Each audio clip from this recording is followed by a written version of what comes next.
La plus petite galerie du monde, ou presque, c'est un vernissage chaque premier dimanche du mois, sauf au mois d'août. Ce qui veut dire que ça a été créé en 1995, donc on en est à 30 ans en octobre 2025. Ça a démarré par une fenêtre dans la rue pendant 3-4 ans. On exposait dans toute la maison qui était au 63 rue des Arts, et quand cet espace-ci a été mis en vente, j'ai vendu le 63 pour venir m'installer ici, pour avoir cet espace d'exposition.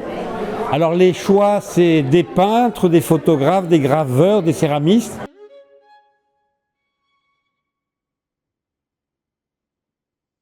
Alors l'idée de la construction de cette exposition, c'est un questionnement sur le trip égocentrique de l'artiste, qui est souvent lié à une mythologie personnelle, qui va être la base, selon des fondements peut-être d'une pratique. C'est pas forcément le cas pour tout le monde, mais en tout cas ça participe. C'est un des socles de la construction d'un travail artistique pour beaucoup. Alors la plupart des artistes sont des amis, et ce ne sont pas parce que ce sont des amis que j'ai choisi ces artistes, mais plutôt parce que j'aime leur travail.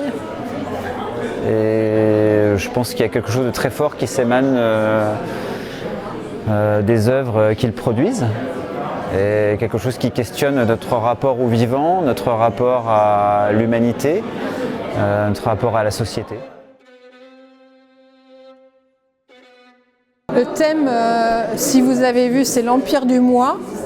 Et moi, j'ai commencé mon travail de photographe, qui était un travail d'amateur, autour de la réflexion de moi, c'est-à-dire de l'autoportrait. Et j'ai mené ça sur une dizaine d'années à peu près. Et donc là, j'ai montré pour la deuxième fois ces autoportraits qui datent de mes débuts jusqu'au confinement à peu près. Et d'ailleurs, c'est la dernière photo que vous avez sur la gauche, c'est moi pendant le confinement avec le masque en autoportrait.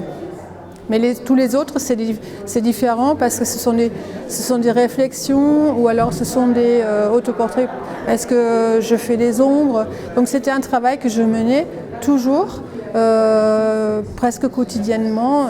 Dès qu'il se passait une occasion, je me suis livrée à cet exercice.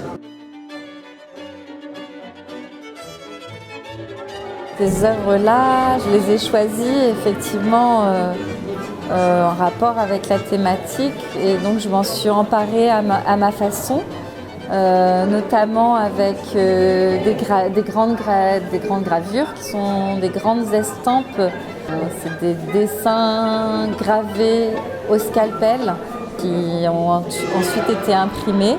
Certains de ces travaux restituent mes impressions d'un retour de pêche, du tri de poissons en fait sur un chalut, et donc où je pouvais observer les poissons qui étaient donc rejetés à la mer parce qu'ils n'étaient pas calibrés pour la vente, et ça incluait donc des espèces comme des poulpes, des tas d'espèces inconnues de moi, mais enfin en tout cas des espèces qui n'étaient pas prévues pour la vente.